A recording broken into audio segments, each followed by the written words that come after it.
Team Gold is now a 28.5-point favorite over the same South Sudan that had 2 closing shots to beat them in a practice game. So, Rick, I think I know your answer to this one, but do they win by 30 or more points?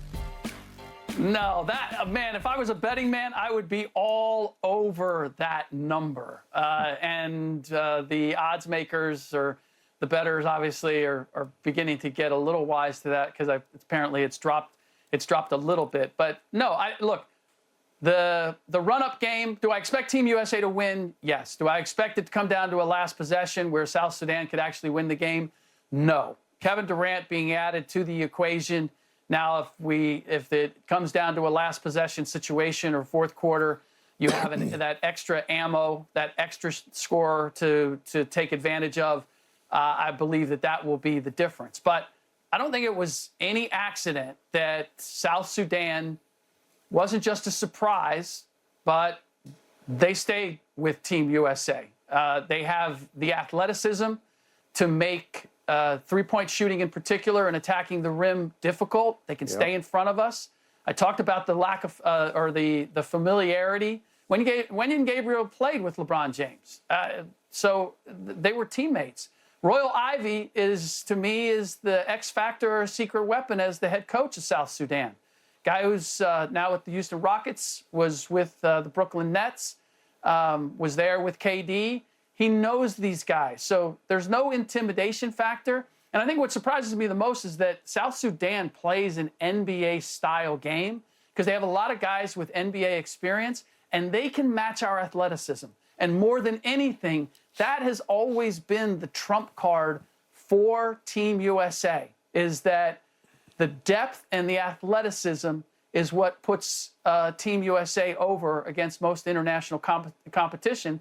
South Sudan takes that advantage away. So, do I expect Team USA to win? Yes. Do I expect it to be a blowout on the level of Serbia? Absolutely not. Now, the ugly American's going to speak. Okay. They're getting ready to boat race this team. Okay, I understand that the game took LeBron James a layup in the end to win the game and all those sort of things. Many times professional athletes look at teams that they're not familiar with in certain situations, and they kind of just say, oh, well, whatever, we should be able to beat them. And they just roll out there, and then all of a sudden there's a shock to the system, Rick and Skip. And then once you learn that shock to the system and you try to erase that, but the deficit is such that you close the gap and you still stuck in neutral. You go back, you self-evaluate, you look at the film, you do the scouting. The coach decides it's a different rotation than he did in a practice game. It's all different than it was a week or so ago. I understand that we think because Luol Deng's over there and it's former NBA players or NBA players that get a little taste here and there, that it's the same. I don't see it that way. I think this team realizes, and understands with these veteran players, there's no way they're going to shoot, 7 of 28 from 3. They're not going to shoot 7 of 28 from 3. We're not going to do that. No. Well, they made 18 against Serbia. Yeah, exactly. God. So we're not going to do that. I'm feeling more closer to the 18, Skip, than I am the 7. And I understand 30 points is a lot. There's no question about it. But I can almost to a fault guarantee you, Rick and Skip, that they're going to wind up running away with this game, and we'll all be sitting here on Friday saying, well, we didn't really expect that. At least y'all will, because that's not the way I feel. If LeBron James is truly chasing Michael Jordan and Kevin Durant truly is chasing LeBron James to get the MVP, do you honestly think that they're going to sleepwalk on a team that they barely escaped from? They're not going to do that. You think Steve Kerr wants that on his record? Not even. He's looking to the Chuck Daly of the world. He wants to be known as the Dream Team 2 that just wiped everybody away. Yep. Okay, so Rick, I must admit publicly, for once, I'm leaning Keyshawn on this one. Forgive me, but I think Team USA was incredibly fortunate, was blessed to have a weirdly, randomly scheduled practice game against South Sudan. because without that practice game, I think we would be in some jeopardy today because we might be privately scoffing and laughing at whoever the hell South Sudan is, just the way Paul Pierce and to a certain extent Keyshawn did, so did I, on the Friday before that Saturday practice game. We all sat up here and said, South Sudan? Is there an East Sudan or a West Sudan? We didn't know anything. And we didn't recognize any of the names except Wenyan Gabriel, who did once upon a time play for the Lakers, and he actually started 8 games for your Lakers. So at least we thought about him a little bit. But as we speak, not one of these players is affiliated with an NBA team. Not one of them, even though 4 of them have brief little cups of coffee here and there.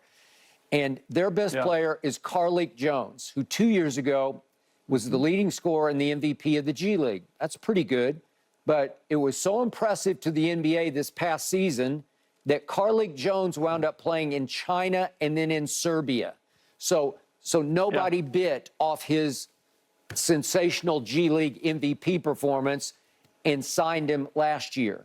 And he's their best player, and obviously he had a triple-double in small scoring. It was 15, 11, and 11 against us in the practice game. And then, as Keyshawn points up, they had one of those days that they made 14 of 33 threes that day, which was 42%, which was very good for them. And then they pulled off what was termed a big upset over Puerto Rico in our group play. And so here they sit, but I think they have our attention now.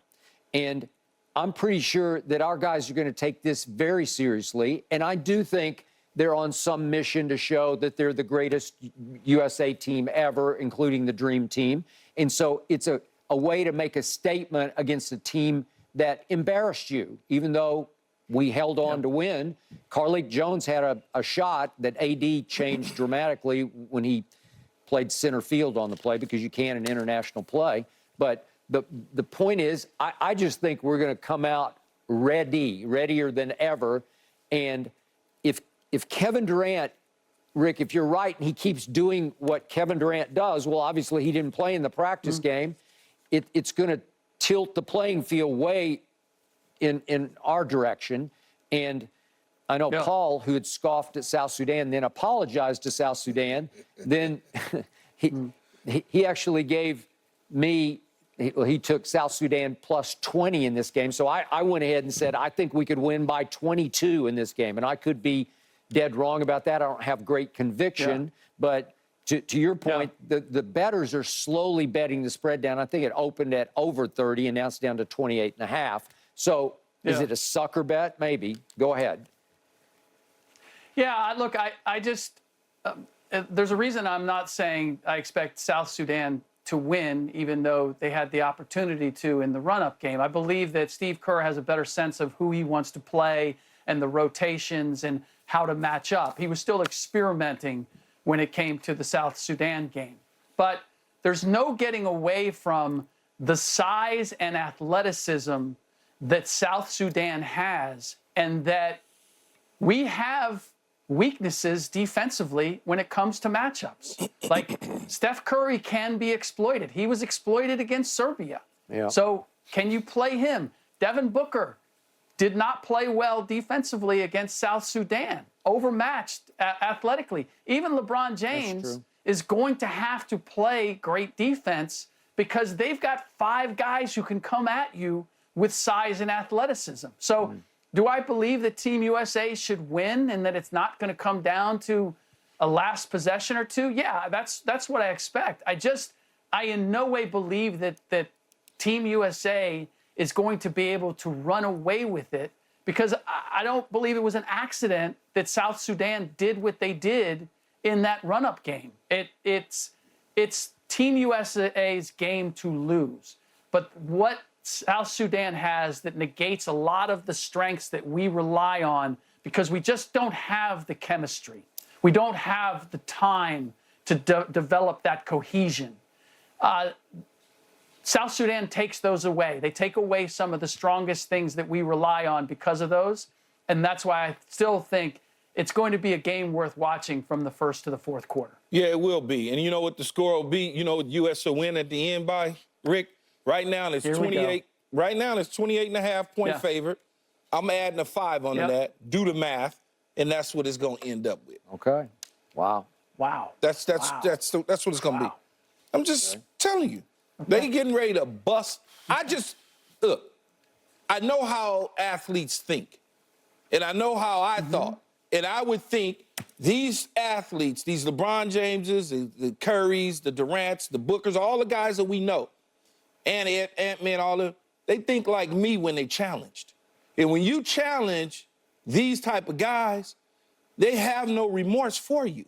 They're going to try to put their foot on their neck so they can quiet the Ricks and the Skips in the world down and bring that noise down about, oh, the international people have caught up to us. Skip just mentioned there's not one guy that we can point to that is in the NBA right now. Doesn't really mean a whole lot because international basketball, obviously, a lot of guys elect not to go to the NBA to stay overseas to play because it's just a lifestyle. It's a different deal. So I understand that part. But there's something to be said about the experience at a high level playing in the NBA. Yeah. These other teams that are international, whether it's Canada or France or even Serbia to a degree, or even Greece, all of their top-line players are high-level NBA guys. So they get a little bit of a different conversation going when they play the U.S. because you can say Joker, or you can say Giannis, or you can say Shea.